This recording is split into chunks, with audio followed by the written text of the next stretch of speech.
Europe Midi Week-end. Thierry Dagiral. Les JO, c'est terminé. La cérémonie de clôture va débuter à Pékin dans quelques minutes. Alors, quel bilan pour la France? On va accueillir la ministre des Sports dans un instant. 14 médailles tricolores. La France arrive en 10e position. Et ce qui est impressionnant, c'est que la moitié de ces médailles, elles proviennent d'un sport peu pratiqué en France, le biathlon. Axel May. Oui, depuis qu'en France, le grand public l'a découvert aux Jeux d'Albertville il y a 30 ans, le biathlon est devenu un pourvoyeur de médailles indiscutable. À Pékin, avec 3 titres et 4 médailles d'argent, ce sport mêlant ski de fond et tir à la carabine a même battu son propre record de podium sur des JO. Et pourtant, le biathlon reste très peu pratiqué. Moins de 1000 licenciés. L'emblématique Martin Fourcade livre une explication à cette incongruité comptable, rendant hommage à l'encadrement. Une équipe de gens passionnés qui travaillent dans la continuité. Quand un membre arrête, c'est un autre qui prend le relais pour créer une équipe d'athlètes très performants. C'est une belle réussite. Il y aura des moments plus difficiles. Voilà, je crois qu'aussi depuis quelques années, on joue de plus en plus avec les meilleures nations du côté de la glisse, avec des moyens qui sont plus élevés que quand j'ai pu commencer ma carrière. Ce même biathlon qui contribue largement à ce qu'une nation comme la Norvège et ses 5,5 millions d'habitants termine pour la 2e fois de suite première nation des Jeux. Axel May du service des sports d'Europe 1. Bonjour Oksana Maracineanu. Bonjour. Ministre des Sports, merci d'être en direct sur Europe 1 ce midi. 14 médailles, on est un peu en dessous des prévisions. La Norvège est la première nation avec 37 médailles. Quel bilan vous dressez ce midi, Madame la Ministre? Que dites-vous finalement à la délégation française?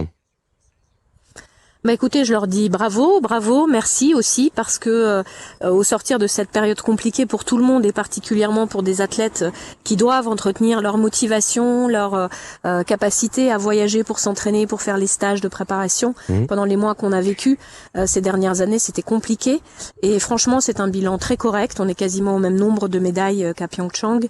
Et qu'à Sochi avant, avec le même nombre de médailles d'or et puis surtout une génération qui est venue sur ces podiums et sur la plus haute marche de ces podiums, une nouvelle génération tout en préservant quand même nos champions de Pyeongchang, pas très loin du podium.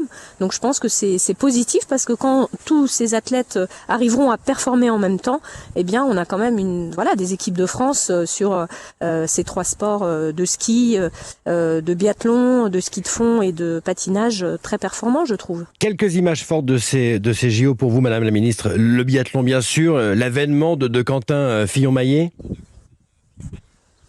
Oui, c'est cette notion de transmission que je retiendrai. D'abord, effectivement, cette transmission entre Martin Fourcade et Quentin Fillon-Maillet, mais aussi avec Justine Breza-Boucher, parce que c'est vrai que Martin a été quelqu'un d'inspirant, comme vous l'avez dit tout à l'heure, pour montrer à la France ce qu'est le biathlon, ce qu'est le ski de fond également. Et puis, sur la partie ski de piste, Clément Noël qui lui a été très bien entouré, je pense, par aussi Jean-Baptiste Grange dans les derniers Jeux et qui s'est servi de ce parrainage, j'allais dire, pour prendre confiance en lui et puis accéder aujourd'hui déjà à la plus haute marche du podium olympique.